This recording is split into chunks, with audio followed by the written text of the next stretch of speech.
गर्ग संहिता कहती है और कूर्म पुराण कहती है,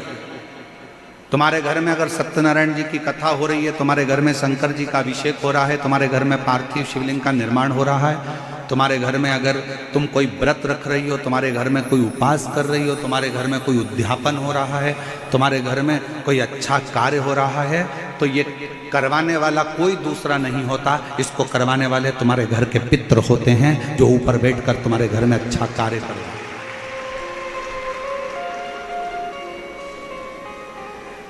पार्वती जी को अगर शिव जी के शिवलिंग की पूजन की महत्वता कोई बता रहा है, तो पार्वती जी को पूजन की महत्वता उनके नाना नानी ने बताया, पितरों ने बताया। इसीलिए तो शंकर जी को जल चढ़ाने वाले को पितृदोष नहीं लगता। क्यों नहीं लगता? क्योंकि शिव जी पर आप जल चढ़ाते हो ना, तो शंकर भगवान का चढ़ा हुआ जल हस्त कमल की ओर जाता है पार्वती जी के, और पार्वती जी के हस्त कमल पर जैसी जल जाता है तो नाना नानी बड़े प्रसन्न हो जाते हैं अपनी नातिन को देखकर कि मेरी नातिन पर लोग पूजन कर रहे हैं, जल चढ़ा रहे हैं, तो पितृ आशीर्वाद देते हैं। शंकर पर जल चढ़ाने पर 3 दोष समाप्त हो जाते हैं। पहले नंबर का वास्तु दोष, दूसरे नंबर का पितृ दोष और तीसरे नंबर का काल सर्प दोष। ये 3 दोष शिव पर जल चढ़ाने से समाप्त हो गए। पितृ प्रसन्न होते हैं, पूर्वज आनंदित होते हैं। हमारे घर की बेटी आज शिव की आराधना कर रही है, हमारे घर की बेटियां हमारे शंकर की आराधना कर रहे हैं, शंकर की स्तुति कर रहे हैं।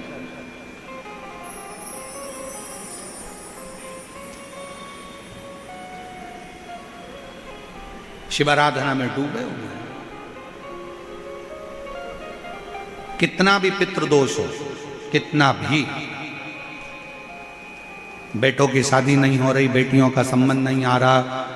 घर में क्लेश बना हुआ है, अशांति बनी हुई है, मानसिक टेंशन बना हुआ है, 1 रुपये कमाओ 1.25 रुपये खर्च हो रहा है, कोई समझ में नहीं आ रहा, कोई रास्ता नहीं सूझ रहा, एक चावल का आखा दाना लेकर परिंडे के पास, परिंडा जानते हो सब लोग, हंडा मटका, पानी भरने का मटका, हंडा घड़ा गगरा, जो भी जो घर के रसोई घर में जो पानी का स्थान होता है, एक चावल का दाना रसोई घर में रखकर उस चावल के दाने को साथ में लेकर और 1 लोटा जल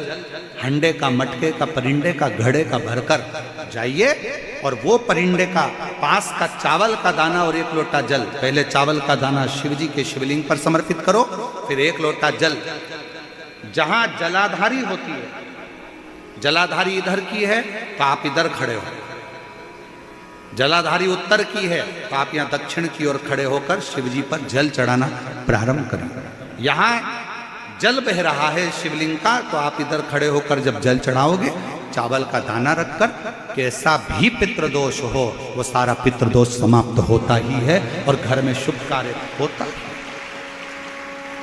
पितरों की शांति का मूल क्रम है शंकर की स्तुति। कोई न कह दिया वास्तु के हिसाब से तुम्हारी बाथरूम गलत बनी है, तुम्हारा दरवाजा बना है गलत, तुम्हारा रसोई घर गलत बना हुआ है, सीढ़ियां गलत बनी है, ये गलत बना है, वो गलत बना है,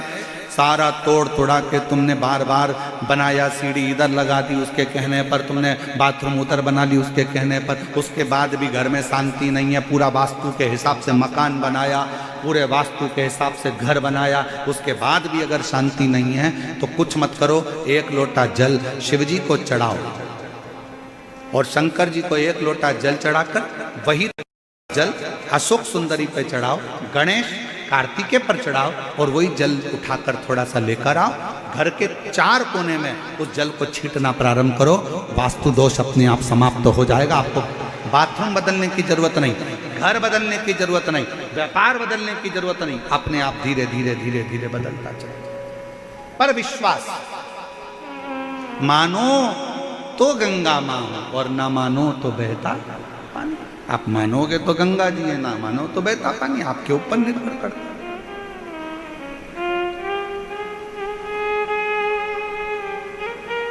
और विश्वास होगा